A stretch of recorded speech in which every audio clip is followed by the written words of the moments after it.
أعوذ بالله من الشيطان الرجيم. قل للمؤمنين يغضوا من أبصارهم ويحفظوا فروجهم ذلك أزكى لهم إن الله خبير بما يصنعون.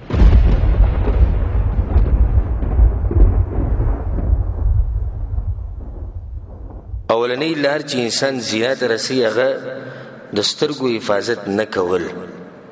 د زنا شروعات چې دغه د سترګو نه کیږي، د سترګو نه د زنا شروعات کیږي.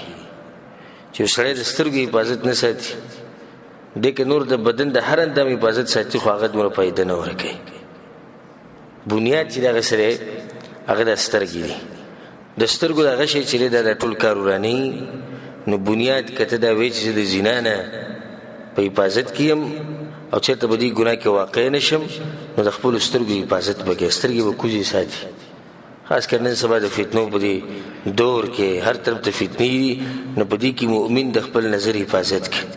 ذکر الله سبحانه وتعالى بالقرآن کې بعد اعوذ بالله من الشيطان الرجيم بسم الله الرحمن الرحيم قل للمؤمنين يغضوا من أبصارهم ويحفظوا فروجهم.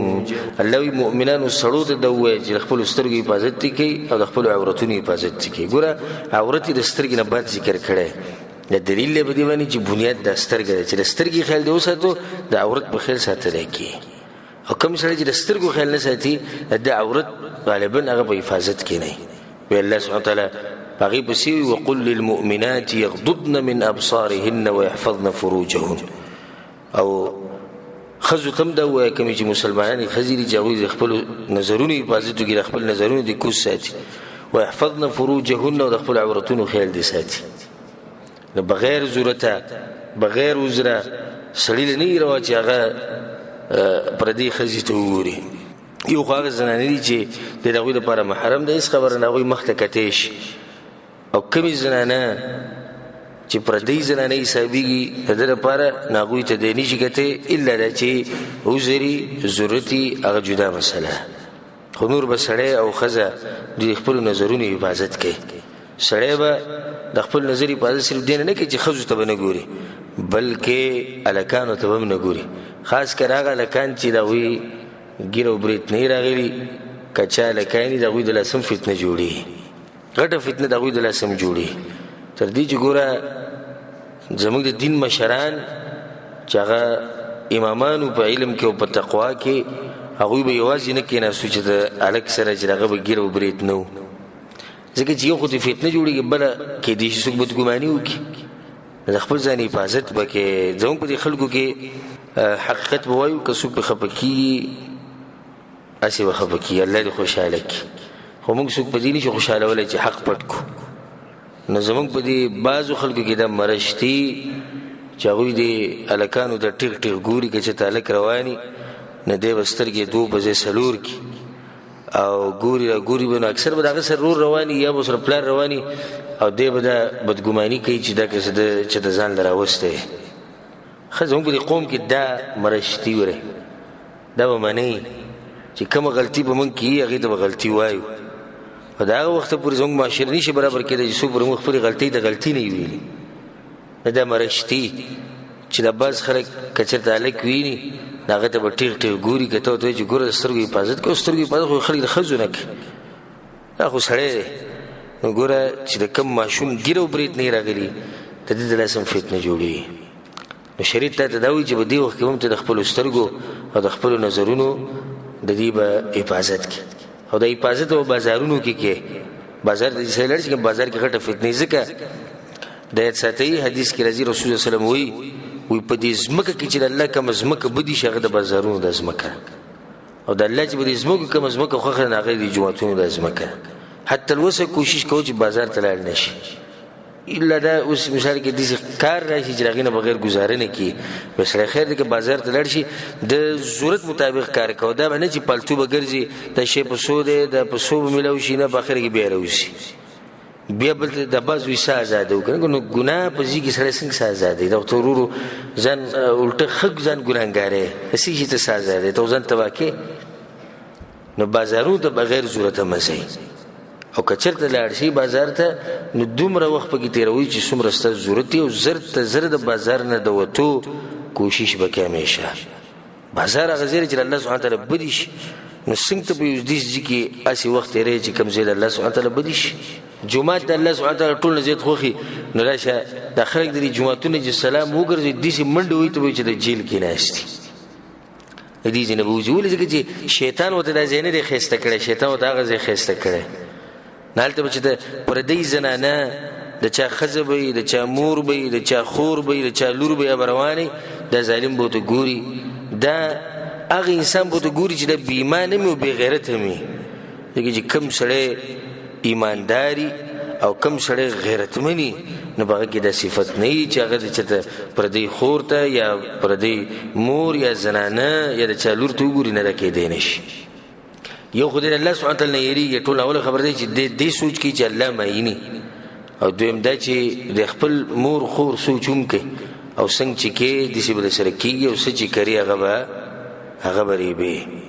نو څنګه چې ستا خوي او ته د نورو خلکو ته په هغه نظر ګورې نو دا ځان سره لیکل ساته او په زړه دا خبره ولیکه چې څنګه ته د چا زنانو ته ګورې دغه شان ستا هغې ته هم خلک ګوري. که ته به د مسافرو کې خوشحاله ناست یاره زمونږ ښځې ډېرې درنې ښځې هغو ته څوک نشي کتی، ته دا خبره مه کوه چې څنګه ته کوې داسې به کېږي. دا قرض دی. علما وی زنا قرض دی او که ستا په کور کې ښځه نه وي چېرته زنانه نه وي نو ستا د دې کور د دیوال سره به څوک زنا کوي خو کوي به د کور د دیوال سره بدله کوي به داسې قرض دی چې دا چېرته نه ختمېږي. دا به لازم تا نه څوک اخلي دا قرض. نو د خپلو سترګو حفاظت په بازارونو کې په عامو ځایونو کې بازار نه علاوه په ګاډیو کې سړی ناست وي، په لاره کې چې ته روان یې عامو لارو کوڅو کې کوم ځای کې زنانه راشي نو ته د خپلو نظرونو حفاظت کړه. دا بس نو موږ څه وکړو اوس هغو چې پرده نه یې کړي.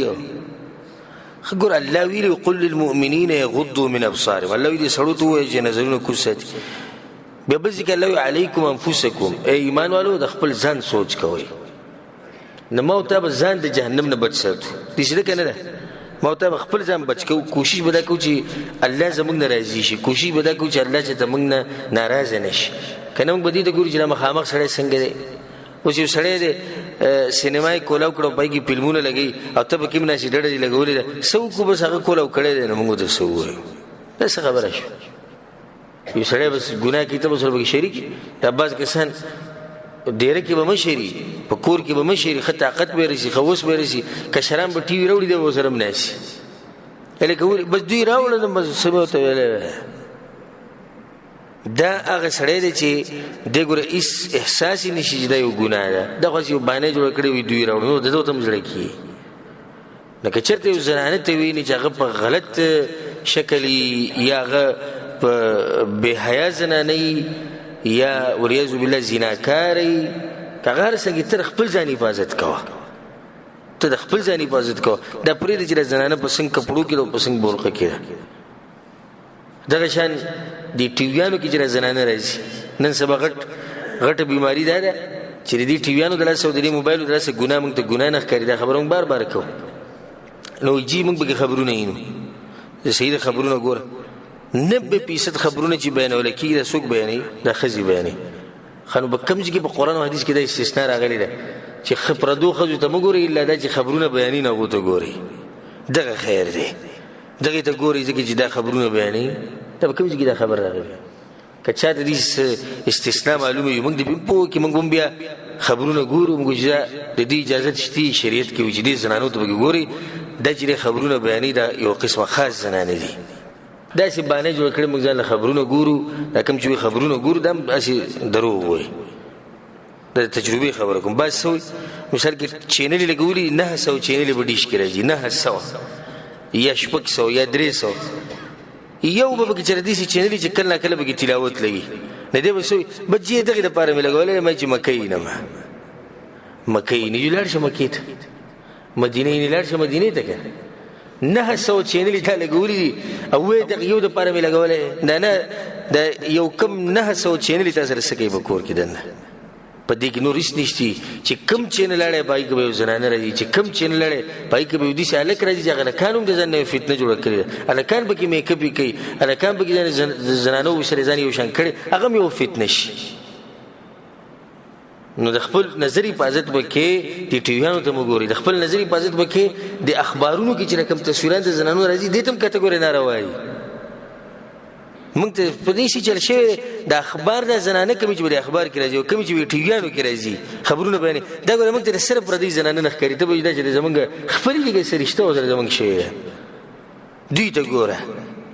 خو که چېرې داسې په لار روانې دوی ته مه ګوره، نظر کوز ساته، دې ته مه ګوره. خو په ټي وي کې چې کومه ده ناسته ده د خبرونه بیانېږي، یا په اخبار کې تصویر دی یا په میګزین کې تصویر راغلی، دې ته ګوره. دا ټول حرام کارونه، ټول ناروا کارونه، او دا ټول د زنا طرف ته یو لار ده چې څو پورې ته د خپل نظر حفاظت نه کړې، د هغه وخته پورې ته د زنا نه نشي بچ کېدی. الله سبحانه وتعالی زموږ د نظرونو حفاظت وکړي.